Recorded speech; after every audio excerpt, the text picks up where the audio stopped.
자, 그럼 이번 시간은 이제 59의 TAT 2급 이론 문제 풀이를 해볼게요. 자, 내일도 뭐 어차피 적을 게 있으니까 따로 복습 좀 했어요, 그죠? 해가지고 어디 갔니? 이놈이구나. 네, 여기에 적어가면서 설명해 볼게요.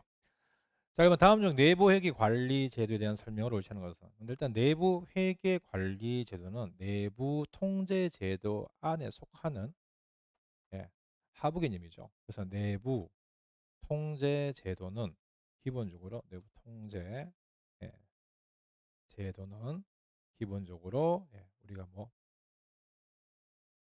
일단 첫째 일단 기업주가 뭐 일단 지구만 얘기하자면 뭐 기업주가 당연하게 내부적으로 이제 지구에 대한 통제가 전혀 없다면 당연하게 효율성과 효과성이라 그래서 그냥 예, 효율적으로 다시 말하면 직원들이 제대로 일을 안 하는 얘기지. 그 효율성과 효과성 해당하는 내용은 직원들이 일을 제대로 안 할 거니까 당연히 효율적인 업무 수행이 안 되겠죠. 자, 두 번째 신뢰성. 얘도 마찬가지죠. 통제를 안 하면 직원들이 했는 일에 대한 신뢰도가 떨어지겠죠. 마지막으로 이제 법규 준수. 그거는 뭐 이게 정책 준수 그러죠. 자, 그래서 이것도 마찬가지로 누군가가 통제하지 않으면 법을 또는 정책을 제대로 지킨다는 보장이 없지, 그지? 준수해야 된다. 그래서 이거 세 가지가 내부 통제 제도의 기본 목적이죠.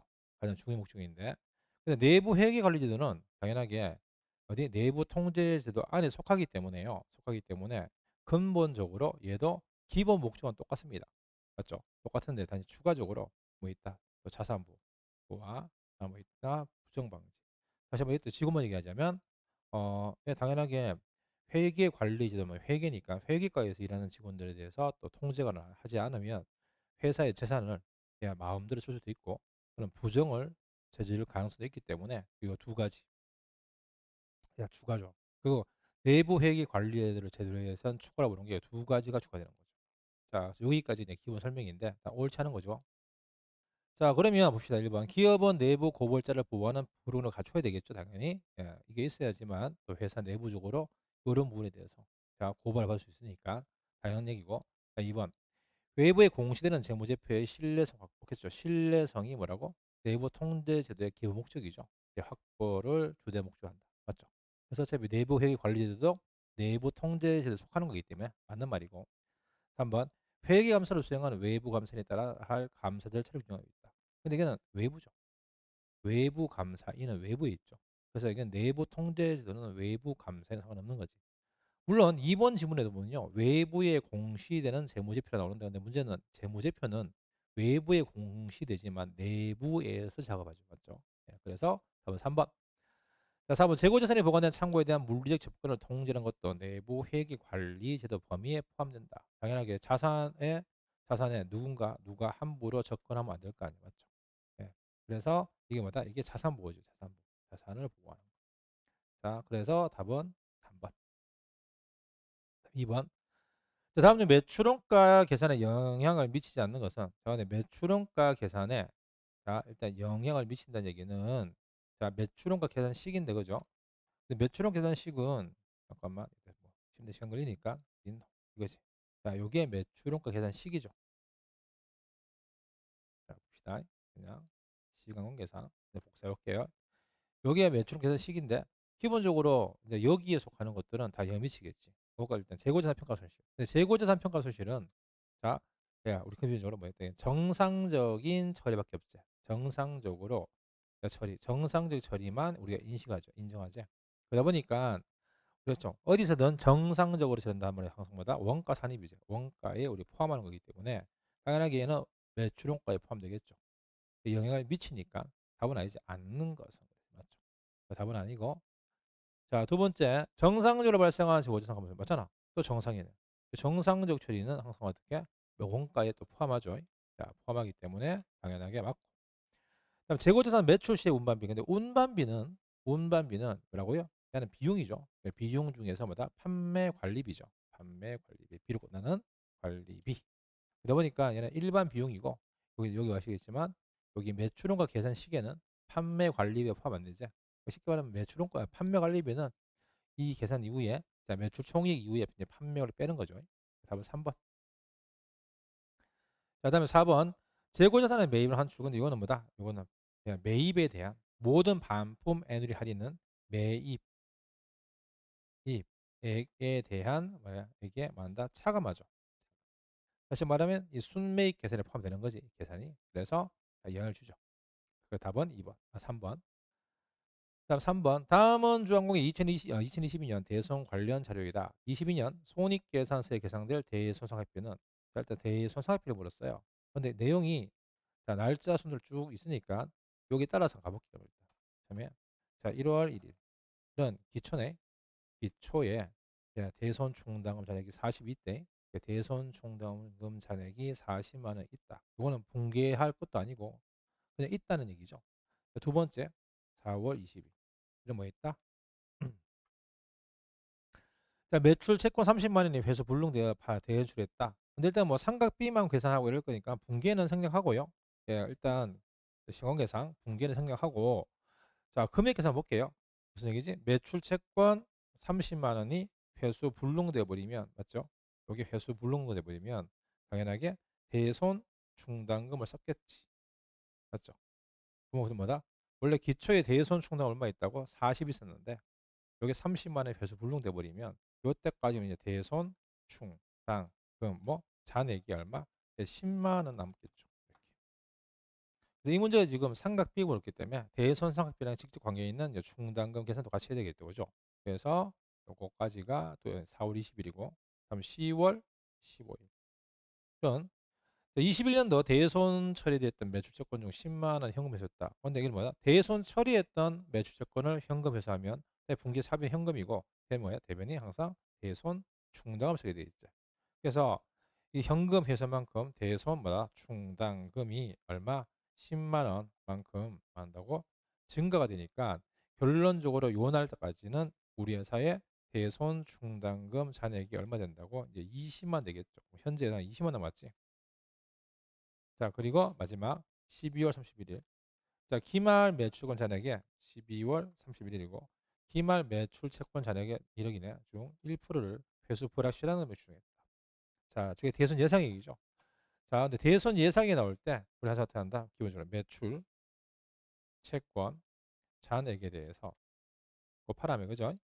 자, 모든 퍼센트 곱하기니까 뭐 대손율을 곱해 대손율을 곱하는 거고 곱하면 뭐나 예상액이 나오죠. 자, 근데 항상 문제 풀이할 때 요 뭐야? 대손 충당금을 내가 물었다. 기말에 이걸 물었으면 이게 답이죠. 요걸 먹을 거니까. 단지 여기서 우리 실제 분기에는 대손 충당금 잔액을 빼죠. 빼서 남는 돈을 설정해 그러는데 이게 이제 분기 금액이죠. 이게 분계 대상 금액이고 분계 대상 금액이고 이게 회계 처리 분기 금액이고 이게 그 뭐다? 삼각비가 되죠. 예, 그 삼각비를 물었으면 이거지. 결산 시에 얘를 물었다면 이거지. 근데 지금은 누구 물었어요? 삼각비제. 뭐 예고하는 거지 지금. 그럼 따라가면 되죠. 자, 처음부터 얼마? 자, 처음에 얼마? 1억 곱하기 1%. 자, 하면은 당연히 100만 원. 얘는 당연히 충당금 물었다면 답은 100만 원이죠. 근데 얘가 충당금 잔액이 얼마 있다. 예. 바로 위에까지 20만 있었죠.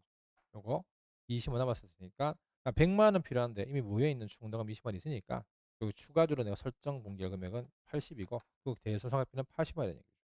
답이 1번이죠. 자, 다음은 4번.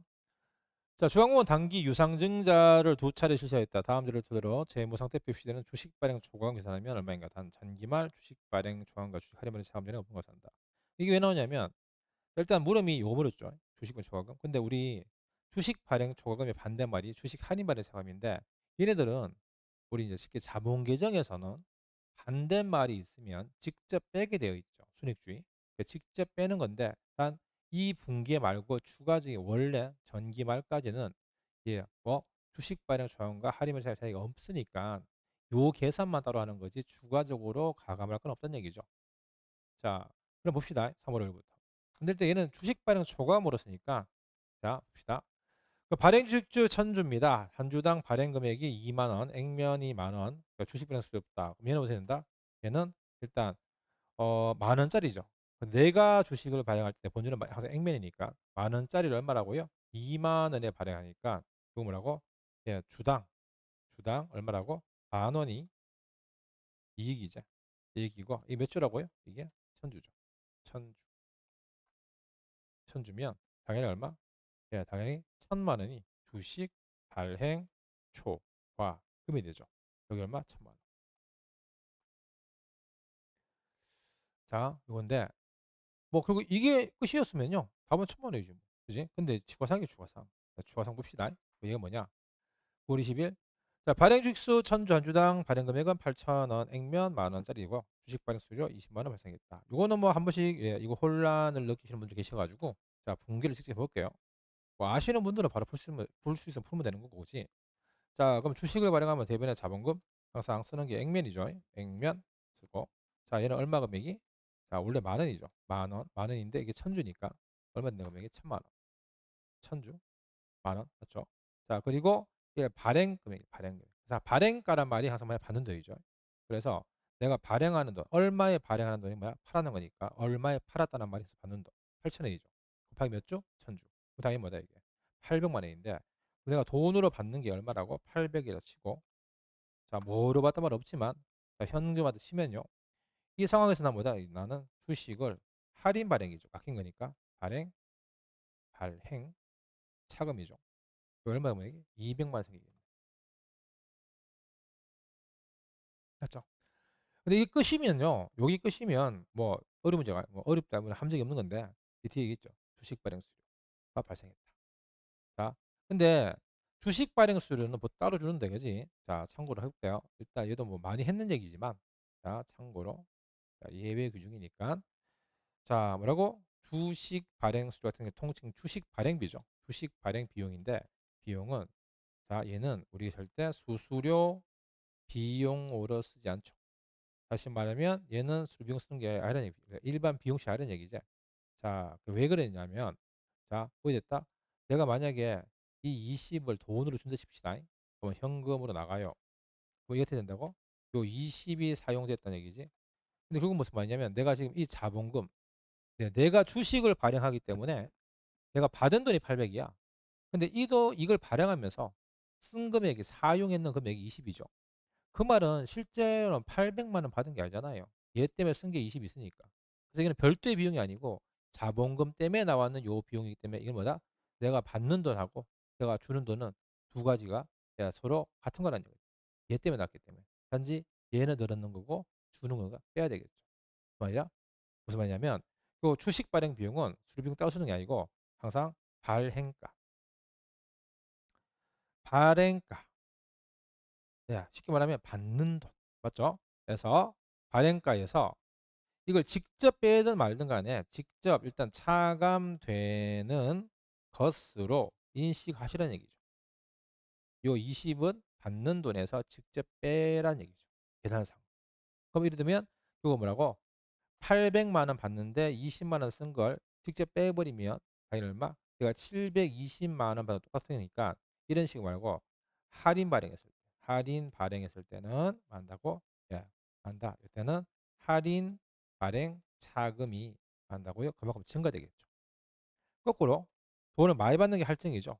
할증 발행할 때는 그럴 때는 자 뭐가 나온다? 초과금이 나올 거고 아니 이익을 보는데 돈을 빼고 받으면 돈을 따로 준다거나 빼고 받으면 이익이 줄겠지. 초과금에서 만다 차감하는 거죠. 자, 그래서 얘는 뭐다? 요 돈 쓴 만큼 얘는 뭐다? 손해 늘겠지. 안 그래도 손해 보는데 20만 더 썼기 때문에 내 손해가 220 되겠죠. 자, 그래서 주식하는 차이 얼마 나온다? 220. 자, 근데 여기서는 화목상은 이거 맞지? 이거지만 실제는 원래는 근데 이게 따로따로 매이 되겠지만 이게 같은 회사에 연결된 거죠. 이때 우리가 뭐 한다고요? 항상 그렇죠. 반대말은 서로 빼게 돼 있잖아. 자본잉여권 계정이죠, 이게. 요게 자본 조정이고 반대말이니까 직접 서로 빼는 거지.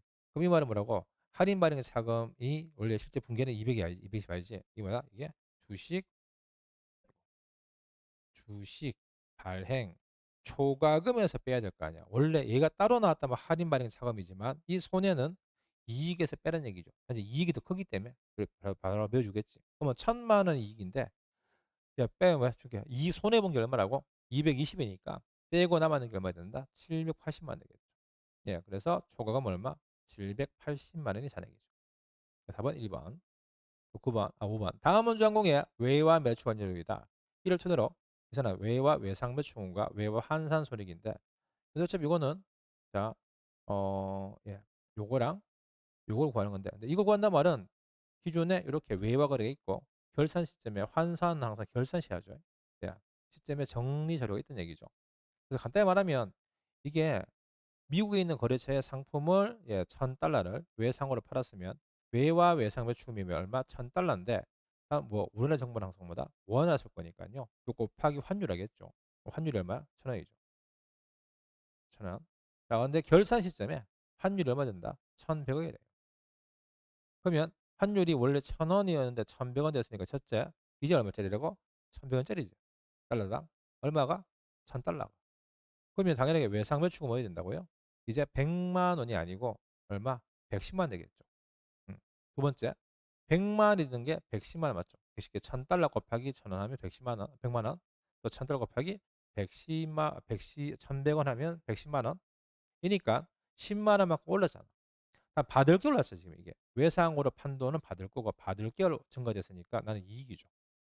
그죠? 그래서 자체가 어차피 외와 환산이 20만 원까지. 답은 4번. 다음 6번.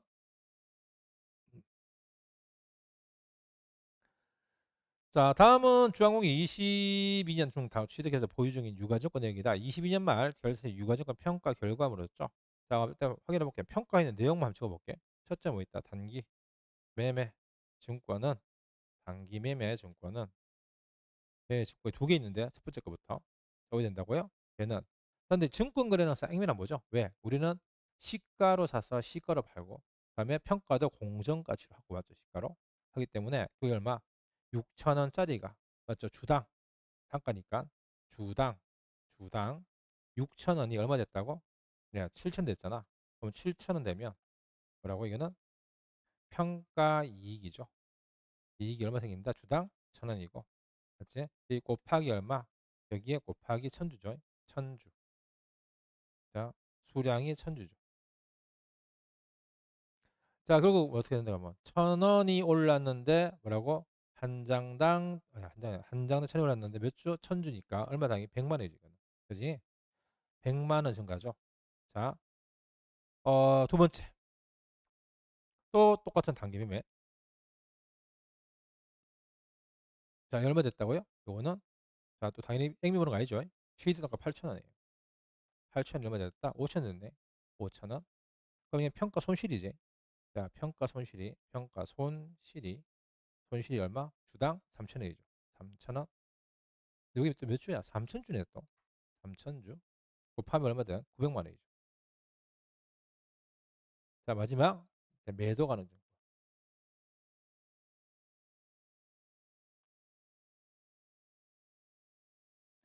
자, 매도 가능 증권인데. 자, 매도 가능 증권은 얼마 샀어요? 7천 사왔죠. 자, 얼마 됐다고? 9,000원. 항상 평가는 변했는 만큼만 정리하니까. 그냥 평가 이익이네. 맞죠? 평가 이익. 그래서 얼마 된다? 예, 당연하게 2,000원 주당. 몇 주라고? 2,000주. 하면 얼마 금액이? 400이죠. 다시 문제가 자, 물음이 뭐라고? 어, 평가 결과. 근데 평가 결과를 옳은 것은 그랬는데 그 평가 결과로 옳은 것을 그랬는데 근데 바로 보니까 단기 순이익이 다 나와 있네. 근데 문제는 뭐다? 매도 가능 증권에 대한 요 평가 이익 있죠? 요거는 이거 뭐라고 이게? 예, 수익 비용이 아니지. 이게 기타 포괄 손익 누계라는 무슨 자본 계정이죠. 결국은 매도 가능 증권에 대한 평가 이익은 단기 순이익 변화에는 영향이 없죠. 예, 이게 기타 포괄 손익 누계라는 자본 계정이니까 그냥 두 개만 상관이 두 개만. 이게 영업의 수익, 아래 게 손해가 영업의 비용이죠. 당연하게 뭐 손해가 더 크네. 그럼 어떻게? 100에서 900에서 100을 빼면 얼마? 800이네. 그럼 순이익은 800만 원 감소하죠. 비용이 더 크니까. 답은 3번. 자, 7번. 자, 다음 중 부가세 공급가액에 포함되는 것은 자, 근데 이거는 여러분들 왜 그 우리 공급가액, 네, 공급가액 과세 표준 배울 때 자, 표가 이거 이게 또 시간 관계상 다 쓰기에 너무 시간 걸리니까요. 자, 이 표를 보고 갑시다. 이거죠. 네, 항목별 과세 표준 포함 여부인데 자, 결국은 뭐라고? 음, 어이구, 이거지. 자, 우선 포함하는 거, 포함하는 포함되는 것이지 세 가지죠. 할부이자, 대가 일부터는 전부로 받는 모든 것, 또는 또 얘도 마찬가지죠. 어차피 얘도 포함되는 거기 때문에. 자, 그래서 공과에 포함된 세세 공과들, 자, 이게 포함되는 것이고, 자, 그리고 뭐 있다. 자, 반품 애누리 할인이라든가 정보 보증 차관 계정이죠. 여기 거. 자, 도착 전 멸실은 도착이는 뭐라고요? 물건이 잘못됐으니까 팔린 게 아니죠. 그다음에 연체이자는 할부이 다르죠. 연체이자는 물건 값이 아니고 예, 맞죠. 외상 값이 늦게 들어오기 때문에 오는 이자이기 때문에 과세 표준. 다시 말하면 이 과세 표준이 뭐라고? 공급과 이게 뭐라고요? 매출에 상관이 없죠. 자, 반환 용기는 뭐라고? 예, 용기를 들고 오면 돈을 반환할 거니까 얘도 매출액이 아니고 종업봉사에는 종업원이 직접 받아가기 때문에 또 예, 제외고 임차료에 포함된이죠. 포함된 포함된 각종 요금은 당연히 뭐라고? 예. 이게 지금 건물주 입장에서는 이게 임대료잖아. 임대료에 요금이 포함되어 있으면 쉽게 뭐 수도요금 같은 게 포함되어 있으면 그건 납부할 거니까 받아도 매출액이 아니죠. 그래서 다 포함하지 않는다. 자, 다음에 또 과세표준 공제하지 않는 금액도 있는데 이거는 요 문제랑 상관없으니까요. 일단 차후에 다른 문제 나올 때 또 설명드릴게요. 자, 여기까지 복습하기로 하고 우선 자, 가. 우선 인도전에 파손된 원재료. 뭐야 이게? 이게 뭐야? 도착전 멸실이죠. 도착전 멸실은 무슨 말이다? 당연하게 물건이 도착하기 전에 예, 잘못되었기 때문에 뭐라고 팔린 게 아니지. 그거 당연히 포함 안 되겠죠. 매출액에. 두 번째. 재화 또는 용의 공급과 직접 되지 않으면 국고보조금. 당연히도 뭐야? 포함 안 되지. 그죠? 이게 정부보조금이죠. 그다음에 세 번째. 장기 외상 매출에 대한 할부이자. 그렇죠? 할부이자는 물건값 우리 포함해서 팔죠. 맞죠? 다네.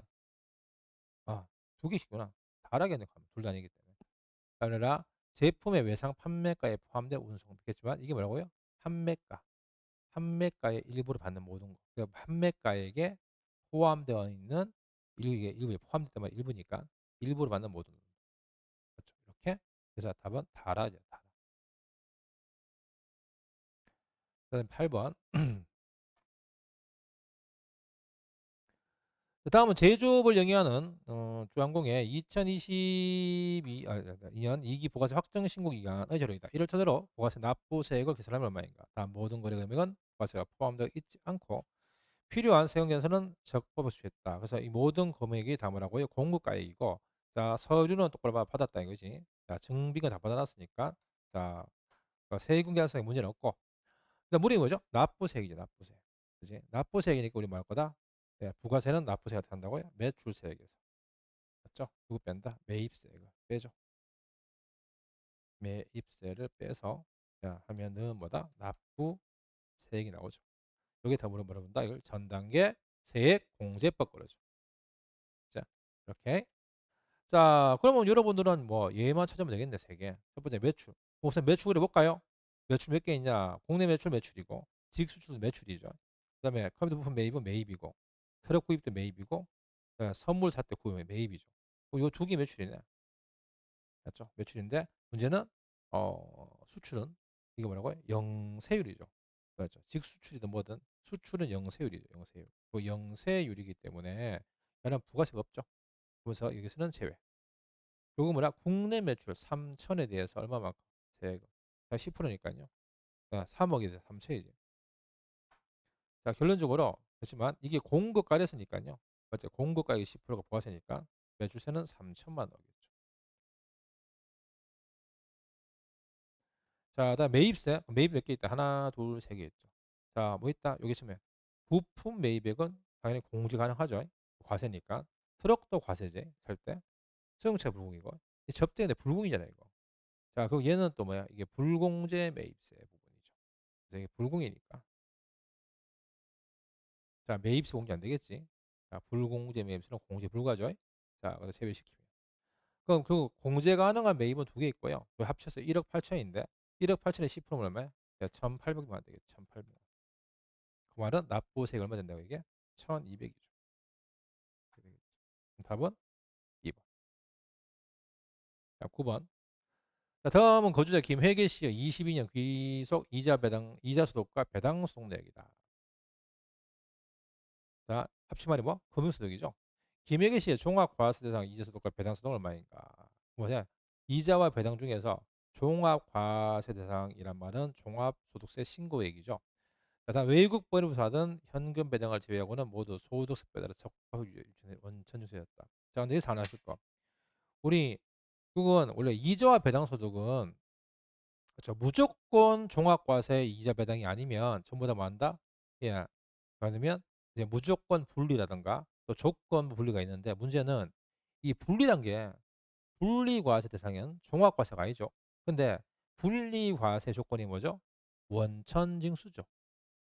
그지? 원천징수로서 과세 종결이 분리과세인데 외국 법인으로부터 받은 현금 배당을 제외하고 모두 소득세법에 따라 적법하게 원천징수되었으면 이거 말이야 이거 세 번째는 다 이거 뭐한다 이거는 원천 징수를 안 했단 얘기죠.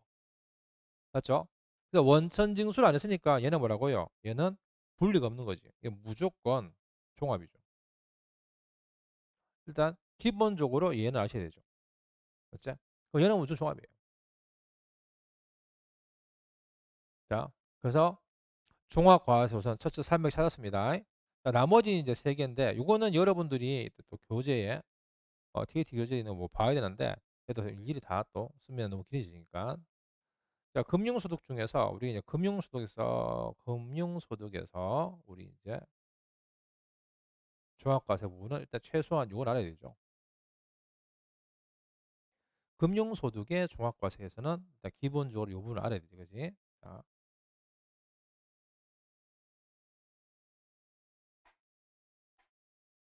자, 우선 기본 틀어보자 뭐죠 이게? 금융소득은요 비과세 및 무조건 분리. 그러니까 비과세는 원래 과세를 안 하니까 제외고, 그다음에 과세 하든지 하더라도 무조건 이거 세 개 있죠. 무조건 세 개. 무조건 분리과세. 얘를 제외한대. 제외한 금융소득. 이제 배당소득은 자 뭐다 이걸 제외한 나머지는 이거 두 개죠. 이거 두 개. 그지? 그래서 이거 두 개를 그러니까 뭐냐 얘는 뭐 새로운 문제 아니니까 이거 두 가지 이걸 예 이거 두 가지를 합산해 예, 합산해서 얼마라고 2천만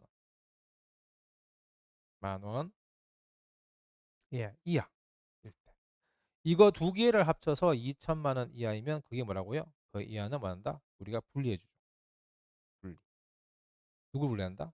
얘를 분리하죠. 조건부. 왜? 무조건 종합 원래 종합이니까. 얘는 무조건 종합이고, 맞지? 이해할 때 누구? 조건부가 분리죠. 조건부 종합과세가 역으로 말하면 이게 조건부 뭐야 분리니까 요거. 자, 그러면 보자고요. 이 내용에서 자 우선 첫째, 그럼 무조건 분리 내볼게요. 자, 우리 세 개죠. 비실명 이자 배당, 직장 공제 초과 반환금, 법원 보강금 이자 있죠. 이 중에서 자 비실명 없고 뭐 있다고? 뭐 있네. 직장 공제 이게 뭐라고요? 얘는 무조건 분리죠. 무조건 분리. 그렇죠? 얘는 무조건 분리니까 이제 제외고. 자, 그럼 남았는 게 이제 뭐예요? 남았는 게 이거. 요거 세 개는 중에 여기밖에 없으니까 나머지 세 가지가 요거 여기 속하죠. 근데 이거 합쳤는 건 얼마라고요? 2천만 원 이하일 때 조건부만 분리가 되죠. 근데 얼마 있다 지금? 400만 원, 300만 원, 1200이면 하나, 둘, 세 개 합치면 얼마 나온다? 야, 당연히 얼마?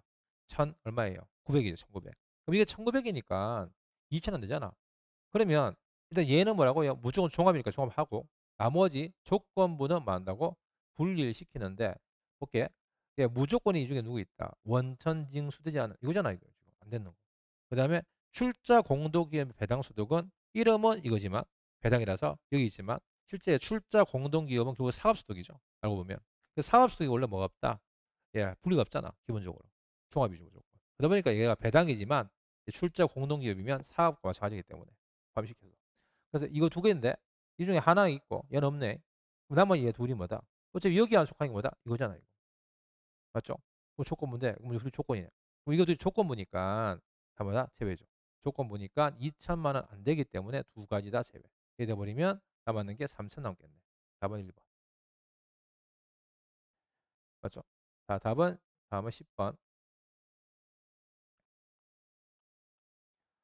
자, 다음 중 귀속소득세법상 기타 소득에 대한 설명을 옳은 것은 자 봅시다. 복권 당첨 소득 중 3억 초과분 20%는 세율로 원천 징수한다. 근데 이거 원래 우리 복권 많이 하잖아요. 복권에 대한 얘기 맞죠? 네. 예문을 많이 듣는데 3억 초과분은 20% 아니죠? 이제 30%죠. 30%. 자, 실제로 뭐 지방 소득세 뛰면 33% 되는 거지. 그지? 30%죠. 틀렸고. 저 옳은 거 물었기 때문에. 자, 2번. 연금 계좌에서 연금에 수령한 기타 소득은 무조건 종합과세야 된다. 근데 이것도 봐요. 응, 계좌. 오케이. 기타 소득 중에서 연금이 속하는 부분은 음, 기타 중에서 연금이죠. 속하는 이건데 우리 연금을 뭐죠? 연금을 연금으로 받는 게 아니고 뭐 중도 해지 같은 거 해서 그죠? 받을 때 그때 그게 이제 기타가 돼버리죠. 왜? 일시소득이기 때문에. 자, 그래서 그 부분 얘기인데 봅시다. 뭐 작다 그죠?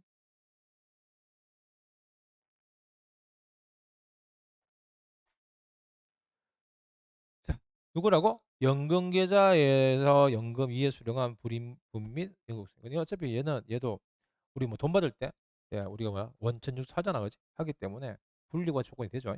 그래서 요거 세 가지인데 요거 세 가지가 뭐라고? 예, 무조건 뭐라고? 분리죠. 종합해라면 무조건 분리죠, 분리. 세 가지 맞죠? 요게 무조건 분리죠. 자, 다음 3번 법인세법에 의해서 처분된 기타소득의 수입 시기는 그 법인에 해당 사업연도 결산시기다. 근데 이거는 만 법인세법이 나오고요.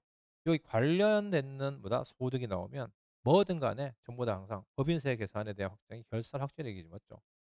다 똑같이 법인세법은 항상 결산 확정이죠. 예, 그래서 중간에 있는 계란은 상관이 없죠. 모든 법인세법 대한 소득이 다 이거니까.